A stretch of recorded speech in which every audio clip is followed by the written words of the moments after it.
ముందుగా మీడియా మిత్రులకందరికీ నమస్కారం. కూటమి ప్రభుత్వం ఏర్పడినప్పటి నుంచి ఈ రాష్ట్రంలో కరెంటు బిల్లుల పేరుతో ప్రజలపైన పెద్ద ఎత్తున భారం మోపడాన్ని నిరసిస్తూ ఈ నెల 27వ తారీఖున వైఎస్ఆర్సీపీ పోరుబాట కార్యక్రమాన్ని మా నాయకుడు జగన్మోహన్ రెడ్డి గారి నాయకత్వంలో రాష్ట్ర వ్యాప్తంగా అన్ని నియోజకవర్గాలలో నిరసన ర్యాలీలు చేపట్టడం జరుగుతూ ఉంది. అందులో భాగంగానే అనంతపురం జిల్లా వైఎస్ఆర్ కాంగ్రెస్ పార్టీ అధ్యక్షులు అనంత వెంకటరామరెడ్డి గారి ఆధ్వర్యంలో ఈ నెల 27వ తారీఖున ఉదయం 10 గంటలకి స్థానిక పాత ఊరు నందు బ్రహ్మం గారి గుడి నుంచి ర్యాలీ మొదలై పవర్ ఆఫీస్ వరకు వెళ్ళి అక్కడ అందుబాటులో ఉన్నటువంటి అధికారులకి వినతి పత్రాన్ని సమర్పించడం జరుగుతుంది. కాబట్టి ఈ యొక్క కార్యక్రమానికి ప్రతి ఒక్కరూ విచ్చేసి ప్రజల పక్షాన నిలబడి మద్దతు ఇవ్వాల్సిందిగా విజ్ఞప్తి చేస్తూ ఉన్నాం. ముఖ్యంగా మనమంతా ఒకసారి ఆలోచిస్తే గతం నుంచి కూడా చంద్రబాబు నాయుడు గారికి పేద మధ్యతరగతి ప్రజలన్నా చాలా చాలా చిన్న చూపుగా ఆయన యొక్క ఆలోచన విధానం కావచ్చు, ఆయన యొక్క పరిపాలన కావచ్చు గతంలో మనమంతా చూశాం. దానికి ఉదాహరణ గతంలో కూడా దివంగత నేత డాక్టర్ వైఎస్ రాజశేఖర రెడ్డి గారు ఉచిత విద్యుత్ పథకాన్ని ప్రవేశపెట్టాలి అనే నిర్ణయం తీసుకున్నప్పుడు ఆ పథకం అమలైతే కరెంటు తీగల పైన బట్టలు ఆరేసుకోవాలని చెప్పేసి ఎద్దేవా చేసినటువంటి పెద్ద మనిషి చంద్రబాబు నాయుడు గారు. అదే కాదు, మా నాయకుడు జగన్మోహన్ రెడ్డి గారు ముఖ్యమంత్రిగా ఉన్నప్పుడు కరోనా లాంటి సమయంలో ప్రపంచమే తలకిందులు అవుతున్నటువంటి పరిస్థితుల్లో కూడా ఈ రాష్ట్ర ప్రజానికానికి అండగా ఉండాలా, ప్రజలు ఇబ్బంది పడకుండా ఎక్కువ ఎటువంటి పరిస్థితుల్లో కూడా పన్నుల రూపంలో ప్రజలపైన రుద్దకూడదు అనేటటువంటి ఒక ఉద్దేశంతో నాణ్యమైనటువంటి విద్యుత్తును సరఫరా చేస్తూ మరొక పక్క ఈ రాష్ట్ర వ్యాప్తంగా ఉన్నటువంటి ఎస్సీ ఎస్టీలకి 200 యూనిట్ల వరకు ఉచిత కరెంటు పథకాన్ని అమలు చేసినటువంటి గొప్ప చరిత్ర జగన్మోహన్ రెడ్డి గారిది. మరి ఈరోజు చూస్తూ ఉన్నాం, అత్యంత దారుణాతి దారుణంగా దళిత వాడల్లో కరెంటుని కట్ చేస్తున్నటువంటి అధికారుల యొక్క నిర్లక్ష్య వైఖరిని కనుక మనం చూస్తూ ఉన్నాం. ఈ ప్రభుత్వంలో ఒకప్పుడు ఏదైనా పొరపాటున కరెంటు తీగలను పట్టుకుంటేనో దాన్ని టచ్ చేస్తేనో షాక్ కొట్టేటటువంటిది. మరి ఇవాళ చూస్తూ ఉన్నాం కూటమి ప్రభుత్వంలో కరెంటు బిల్లులు పట్టుకుంటే షాక్ కొట్టి ప్రజలంతా అయోమయంలో తల్లకిందులు అయ్యేటటువంటి పరిస్థితులను మనం అలా చూస్తూ ఉన్నాం. కరెంటు బిల్లులు పట్టుకుంటేనే షాక్ కొడతా ఉంది. ఈ సందర్భంగా మేము అడుగుతూ ఉన్నాం, ఎన్నికలకు ముందు ఇదే చంద్రబాబు నాయుడు గారు ప్రతి ఊరూరా తిరిగాడు.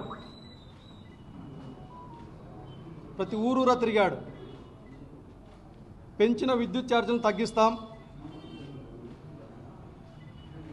భవిష్యత్తులో ఎటువంటి పరిస్థితుల్లో కూడా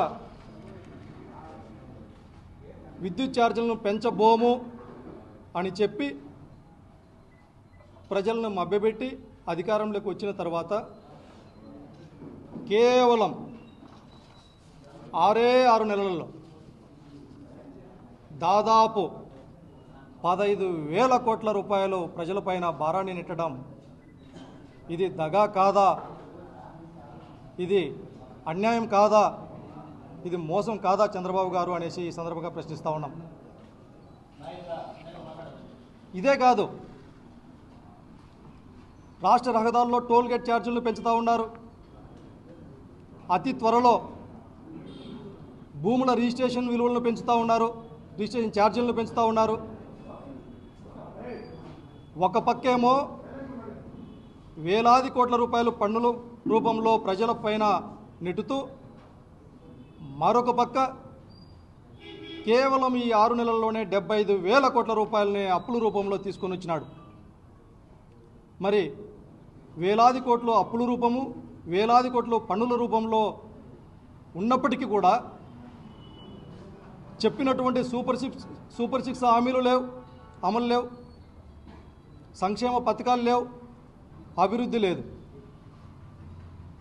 కేవలం కొంతమంది కార్పొరేట్ శక్తుల జేబుల్లోకి పోయేదానికి ధనమంతా ఉపయోగపడతా ఉంది. దీన్ని తీవ్రంగా ఖండిస్తూ ఉన్నాం వైఎస్ఆర్ కాంగ్రెస్ పార్టీ తరఫున. ఈ సందర్భంగా ఒక్కసారి ఈ రాష్ట్ర ప్రజలందరూ ఆలోచించాల్సిందిగా విజ్ఞప్తి చేస్తూ ఉన్నాం. మా నాయకుడు జగన్మోహన్ రెడ్డి గారు ముఖ్యమంత్రిగా ఉన్నప్పుడు